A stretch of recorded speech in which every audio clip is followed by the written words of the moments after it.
Hi friends, welcome to World Maker Books. I'm Joy, and we are going to continue today with the reading of Black and White.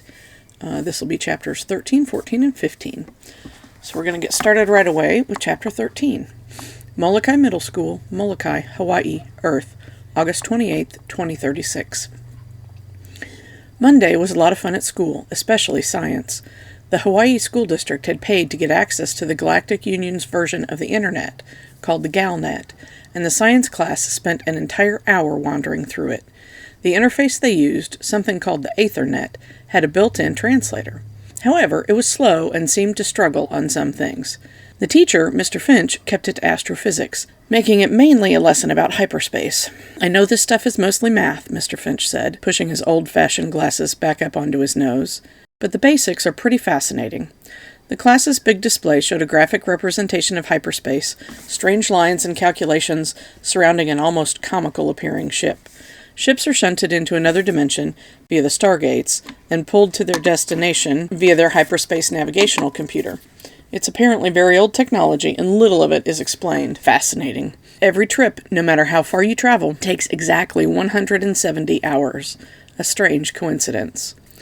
For the last 15 minutes of the class, students were allowed to use their tablets to access the GalNet. Terry tried looking up scuba diving and found they didn't have a direct analog. However, he found the respirators Doc, Yui, and he had tested. They'd been developed by a race called the Selroth, who reminded him of an old movie called Creature from the Black Lagoon. Yuck. Yui held up her tablet, showing an alien that looked like a squirrel with a huge pistol, a flatar. "Cute," she said. Terry had his doubts an alien with a huge gun would like to be called cute. He looked it up himself. Flatar, a mercenary race usually partnered with Tortantula.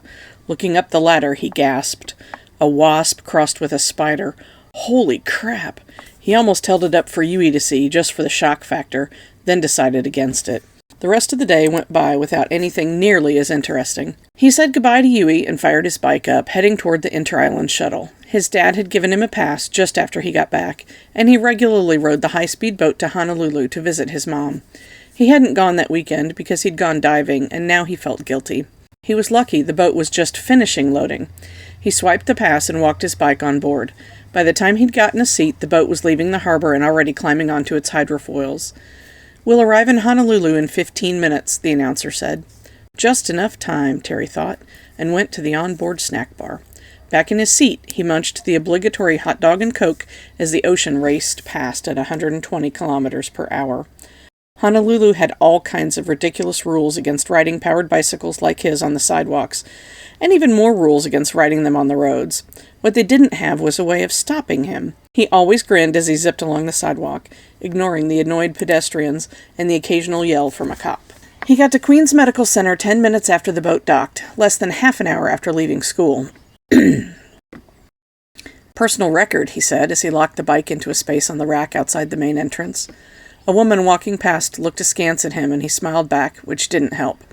Bike secured, he swung his backpack off the bike frame onto his shoulder and headed inside. The receptionist barely looked up when he walked past. When he got to the elevator, he swiped the pass they'd given him, giving him access to the 29th floor, where the coma care ward was, and where his mom had been transferred after she'd been pronounced stable. When the doors opened, he immediately noticed a commotion by the nurses' station. An orderly looked up at him and back to the tumult. Terry wasn't sure he'd seen the man before. Figuring it didn't have anything to do with him, he walked to the restricted access door and used the pass again. It slid aside with a slight buzz, and he walked in. Terry took out his tablet and began calling up saved images. He'd kept captures of the aliens they'd seen, along with a few other things, like mask camera footage from their last dive. He planned to talk about it with his mom. He also had a book he'd been reading on the tablet as well. He was busy scrolling through pictures when he pushed the door open to her room, so he didn't see her immediately. "Terry!" His tablet and backpack clattered to the floor when he looked up and saw her sitting up in bed looking at him. "Mom!" he gasped. "Hi, baby." Terry nearly launched himself into her arms and once again found himself crying. She wrapped him in the most awesome hug he could ever remember having. "Hey, you're not supposed to be in here," someone snapped from the door. "This is my son," his mom said. "He most certainly belongs in here." "I'm sorry, Mrs. Clark," the man, a doctor, said. "I meant we're still evaluating your suddenly changed status." Terry pulled back and looked at her. The bandages that used to cover her head were gone, and he could see a little scar just above her right eye where they'd operated a week ago. It looked completely healed. How was that even possible? "I'm fine enough to visit with my boy while you do your tests," she said. What happened? Terry wondered. The doctors were talking about surgery to maybe relieve pressure or something. "Nobody knows," she said. "I woke up this morning like any other morning. I feel great." "Do you remember the accident?" She squinted and made a face. "Sort of. I know we were trying to talk to that big humpback bull when Matthew played something he'd recorded, and the whale—" "It hit the submarine," Terry said. She put a hand to her mouth. "Are the crew okay? What about your father?" "Dad's fine," he said. "The crew were killed." "Oh my God," she said. "That's horrible." She looked outside at the sunny Honolulu afternoon. "How long have I been here? What's the date?" "You were hurt August 2nd, he said. Today's the 23rd. "I've been in here 3 weeks?" He nodded. "Where's your dad?" She looked past him at the doctor. "We tried calling him at your work number. They said he was in Seattle. Something about a television commercial?" His mom looked at the doctor, uncomprehending. "A commercial? For the Institute?" The man shrugged. "I need to figure out what's going on. Where's my computer?" "Your husband has all your personal goods." "Damn it," she said. "Here, Mom," Terry said, and handed her his tablet. She took the computer and looked at it. "Yeah, this should work." She signed into the internet and logged into the Institute's server. 2 passwords later, she was into her personal account and reading emails, as well as Institute messages. Over the next few minutes, her expression went from curious to confused, then straight into anger. Uh-oh, Terry thought. Chapter 14, PCRI, Molokai, Hawaii, Earth, August 29th, 2036. Terry met the cab at the curb in front of the Institute. A robotic version, it rolled up and opened the door. It took his mother a few extra seconds to get out, leaning on the cane they'd given her at the hospital. "Everyone here, son?" she asked. "Yes, Mom." She stopped next to him as the cab pulled away and looked at him. "I know you can't be happy about this." He shrugged. "Your dad—" "I know," he said. "You don't have to go into it." She sighed and said, "It's impossible to be sure how this will play out." "I know that, too," he said. Terry followed her up to the office floor in the main meeting room. All the doctors of the PCRI were there. As soon as she opened the door, a round of applause greeted her. She smiled sadly and held up a hand. "Welcome back, Madison," Dr. Patel said. "Your recovery was amazing," Dr. Janig said. She looked at Terry before answering. "I think there was outside help, but it really doesn't matter right now." She walked slowly with the cane over to one of the easels, which had been moved from Terry's father's office. She limped over to the most spectacular killer school. She lifted it off the easel, examining the art, then snorted and dropped it to the floor. "I had nothing to do with any of this, and never would," she said. "All this," she reached out and knocked the Atlantis Reborn poster off its easel. "All this exploitation. I'm disappointed you all went along with it." The circle of scientists gawked in horrified shock. Several looked at each other, while some wouldn't meet her gaze. Terry sat in a chair by the door and felt horrible. Horrible that his father had lied to him. Horrible that he'd told his mother about the lies. Finally, horrible that he was in the middle of what looked to be the end of his life as it was. "Madison?" "Yes, Sanjay?" "Did Matthew arrange your injury?" The room fell deathly silent, except for the sound of Terry gasping. His mother turned and seemed to remember he was sitting there. "Terry, can you go to our apartment and wait?" He didn't want to, though at the same time, he didn't want to be there. He got up and left without saying a word. Their apartment was empty, of course, and Terry looked out a south-facing window. A rainstorm was slowly moving in. On the other end of the apartment, a window overlooked the bottlenose habitat. It only took a second to realize they weren't all there. Terry got off the elevator and entered the bottlenose habitat. For a change, he wasn't greeted by the customary calls of his name. A female swam over and looked up at him. "Hula, is that you?" "I Hula," the bottlenose said. "Some of the sunrise pod are gone." "Yes. Sad. Not with Pod." "What happened?" he asked. "Ward and take. Go big shore." Dad took them with him to Seattle, Terry realized. What the heck is he doing with several bottlenoses in Seattle? He found his answers a few minutes later. Bored and worried about what was happening in the meeting room, Terry took his computer and opened a browser window. He'd been thinking about seeing if he could access the Galnet from home on the issued machine.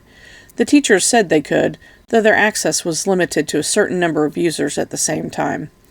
He'd just logged on when his phone beeped for attention. It was Yui. "Terry," she said when he answered, obviously excited. "Hey, what's up?" "Have you seen the news?" News? He wondered what he would have cared about on the news. What news? "Terry, your dad. He was arrested in Seattle." Terry didn't even say goodbye. He just hung up and quickly pulled up a regular browser. It only took a few seconds to find the story. Hawaiian marine biologist arrested on charges of animal cruelty and fraud. He quickly read the article. Inset within the story was a short video from a stringer showing his father being walked out of a hotel in handcuffs. Being walked out along with him were the two people Terry had seen with him just the other day. Dr. Matthew Clark, co-director of the PCRI in Molokai, Hawaii, was arrested and charged today on multiple charges of animal cruelty and conspiracy to defraud investors. Dr. Clark was in Seattle, meeting with a large group of potential investors. They were being pitched a theme park, which would operate in the open ocean and highlighted Clark's modified dolphins and killer whales. The article hypertexted to another article on what the Institute had been doing with the cetaceans. However, Dr. Clark brought 4 of the modified animals with him, putting on a display at the Seattle Aquarium. Dr. Maui Tamada happened to be in town and attended the presentation, which was open to the public. Dr. Tamada, from Auckland, is head of the Earth Republic Animal Rights Commission. One of their more recent tasks has been to ensure that alien flora and fauna isn't accidentally introduced to Earth. However, they also see to it that native life isn't exploited illegally by aliens. Upon investigating one of the dolphins in Dr. Clark's care, she determined that the animal had undergone implantation of a brain-augmenting apparatus known in the Galactic Union as a pinplant, and not a simple translator, as Dr. Clark had professed. The animals were taken into protective custody, and Dr. Clark and 2 unnamed associates were arrested. We contacted the PCRA this morning and were surprised to talk to Dr. Madison Clark, Dr. Matthew Clark's wife. She was injured on an expedition several weeks ago and was purported to be in a coma. Dr. Madison Clark provided us with a prepared statement. The PCRI is not in the business of developing attractions of any kind. To the contrary, our mission statement is to provide rehabilitation for cetaceans who have themselves been the unfortunate victims of such misguided attempts to profit off their interesting nature. My husband's endeavors were undertaken without my knowledge, and as such, the approval of the PCRI's board of directors. We are severing all dealings with Dr. Matthew Clark forthwith. Considering the statement came from his wife, it was very strongly worded. Dr. Tamada further stated that investigators would be arriving in Hawaii in the next week to discuss the matter with Dr. Madison Clark and decide on a course of action going forward. "I wonder if I'm going to jail too," Terry wondered aloud in the empty apartment. Hours later, his mother limped in. She took one look at her son and knew he'd found out. "You had Dad arrested?" "No, Terry. Your dad did that to himself. We fired him." "But why did they arrest him?" he asked. "Well, the charges of fraud are a direct result of making deals on behalf of the Institute, which he was not legally allowed to do. He made promises, signed contracts, and took money." "To help you," Terry said, afraid he'd cry again and furious at himself for it. "No, Terry." She limped over and sat on the couch next to him.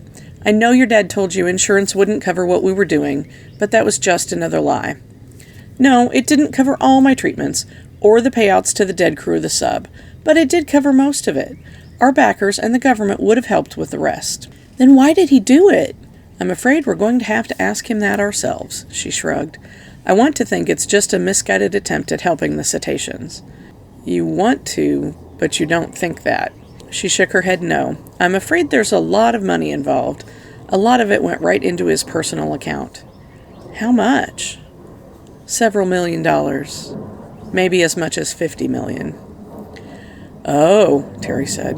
"What Dr. Patel said in the meeting room?" His lip quivered a little. "Do you think Dad hurt you on purpose?" "No," she said. "It was just a horrible accident. An accident he took advantage of." His mother looked down. She reached out to put a hand on his arm, but Terry pulled away and walked to his room. She didn't try to follow, and he closed the door behind him. He dropped into a chair and stared at the other wall of his room. His phone rang, and he ignored it. Eventually, he lost the battle against his emotions. Chapter 15, PCRI, Molokai, Hawaii, Earth, September 11th, 2036. Terry got the chance to meet Dr. Maya Tamada briefly when she showed up with several Molokai police officers, a pair of Republic marshals, and some paperwork demanding she be allowed to inspect the cetaceans. Accompanying her were a pair of marine biologists and an alien who looked to Terry like a bipedal pteranodon he'd read about a year before while studying dinosaurs. Only this one was a specialist in the pin plants the article talked about. "Who are you?" Dr. Tamada asked when she saw him feeding the wandering pod. "A little young for an employee." She was even shorter than she'd appeared in the internet article, and she had a funny tattoo on her lower lip. "Terry Clark." "A relation to the doctor's Clark, then?" "Yes, ma'am. I'm their son." She'd nodded and gone about her business. They closed the institute to the public and proceeded to question the staff and then the cetaceans themselves. A week after the incident in Seattle, the 4 bottlenoses his father had taken to Seattle were flown home in a government flyer. Dr. Tamada had been worried about the bottlenoses' seemingly depressed states until the 4 came back, at which point the Sunrise Pod instantly returned to their formerly jubilant selves. The morning of the 11th, Terry was asked to a meeting room, where he again met with Dr. Tamada. She had the alien he'd since found out was a Sidar with her, and one of the marine biologists. Since he was a minor, his mother was there as well. "Now, Terry, you don't have to say a thing if you don't want to." "You don't want me to lie, do you?" "No, we'll leave the lying to your father." Terry looked askance and she shook her head. "I'm sorry, I didn't mean that. Just answer any questions they ask unless it makes you feel uncomfortable, okay?" "Okay." "Hi, Terry," Dr. Tamada said, rising to shake his hand. "Do you remember me?" "Yes, of course." "Good. This is Dr. Trudeau, a marine biologist like your parents." He shook the man's hand. "And this is Clock. He's a member of the Sidar race, a specialist in cybernetics and the devices known as pin plants. Do you know what those are?" Terry nodded. "Before we begin, I need to establish something," his mom said as she rose from the chair she'd been sitting in before Terry came in. "Terry is a minor and my child. He's under no obligation to testify and is doing so on his own initiative with my approval. If either of us don't wish him to answer a question, he won't." "Are you attempting to shield him from this inquiry, Dr. Clark?" the man named Trudeau asked. Terry had to listen carefully. His accent was fairly thick. He guessed by the sound and his name that he was French. "I'm attempting to shield him from any culpability because he's too young to be either responsible or to fully understand his legal jeopardy." "That is unsettling," Trudeau said. "What, that I would defend my child?" Terry knew his mom was getting mad. He'd seen it more than enough times. She also seemed quicker to anger after her recovery. "I don't think we need to turn this into a confrontation," Dr. Tamada said in a calming voice. She looked at Terry. "All the cetaceans hold a very high opinion of you, young man." "I like them," Terry said. "I think they like me." "Oh, they do." "Of course they do," Trudeau said. "He feeds them." "Not all that often," his mom said, and passed a file to the argumentative man. Terry recognized a checkout form from the food preparation area. "As you'll see, over the last 2 years, Terry has fed them less than 50 times out of a total of 1,533 feedings. 3% isn't even statistically significant. They like him because of their own feelings." "Feelings," Trudeau said and snorted. "Just a sense of the familiar." "Did you notice the change in the dolphins' behavior when their missing pod mates returned?" Tamada asked Trudeau. "I understand this sort of behavior is common among all cetaceans." "What is your specialty within marine biology?" his mother asked the man. "Mollusks are my specialty," Trudeau said. Terry's mom and Tamada exchanged looks, and Trudeau's expression darkened. "I see," his mom said, and Terry suppressed a smile. "Terry," Tamada said, "can you tell me your impression of the cetaceans before and after their augmentation?"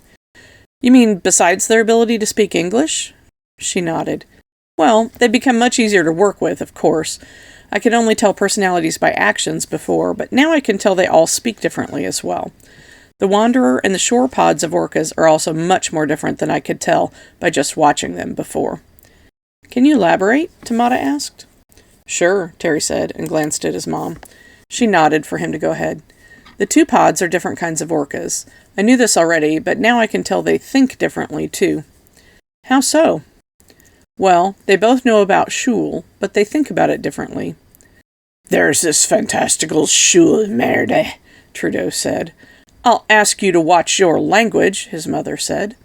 Terry had no idea what merde meant. Now he knew it wasn't a good word. Trudeau's face turned slightly red, but he nodded. Do you believe it's a religion with them? Tamada asked. Yep, Terry said. They talk about it a lot, but the Shorepot are much bigger into it. They act more like it's God, everywhere. The wandering pod thinks of Shul like it's a thing, deep down under the water.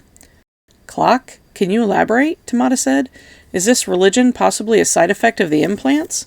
The Sidar's elongated head turned so one eye could fix Terry in its black-on-black gaze before he spoke. An improperly administered pinplant could have unforeseen complications. As I've previously stated, these pinplants are a simple model designed for the Selroth. I've provided basic neural details on the race and confirmed they are remarkably like your primitive cetaceans. I've also examined the simple scans of the dolphins? Dolphins, Tamada corrected. Pacific bottlenose dolphins. Yes, sorry, dolphins. The scans indicated good nanite penetration of their cerebellum and properly functioning interfaces. Co-processing is in place, and the four I examined appear to have adapted to them remarkably well, considering they're considered non-sentient by Union Index standards. I haven't examined the orcas yet, but if the implants were handled with the same skill on them as they were on the dolphins, I don't anticipate a problem. I've never observed a bad implant causing any sort of delusional behavior. Psychosis or neural failure, yes, but not making up anything as complicated as a religion. As I've already shown you, his mom said, they mentioned Shul before any of them had the implant, just using an external translator.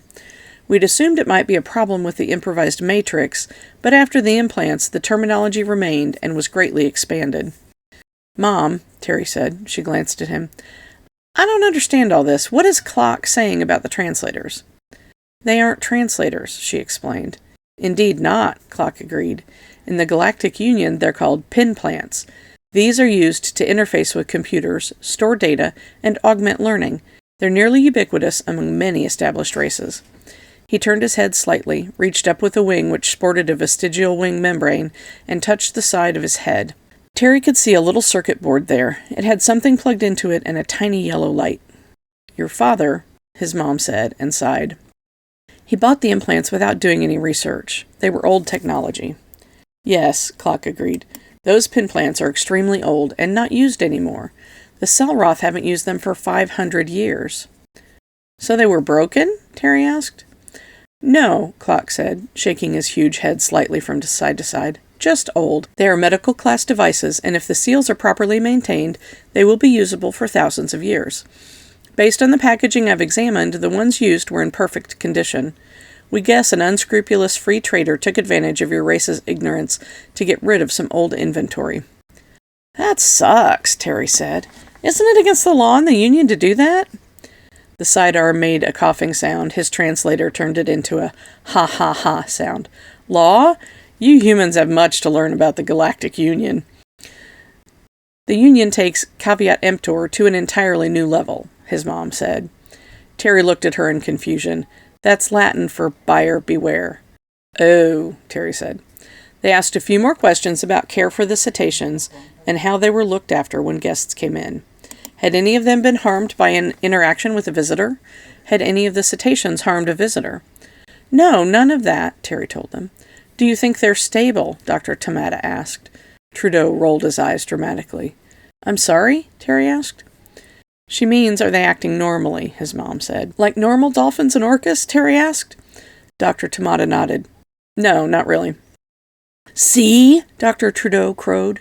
Wait, Terry said. They don't act like other dolphins and orcas because others can't talk. How could they be normal? They act fine, just more like people. Outrageous, Trudeau said. The opinion of a child.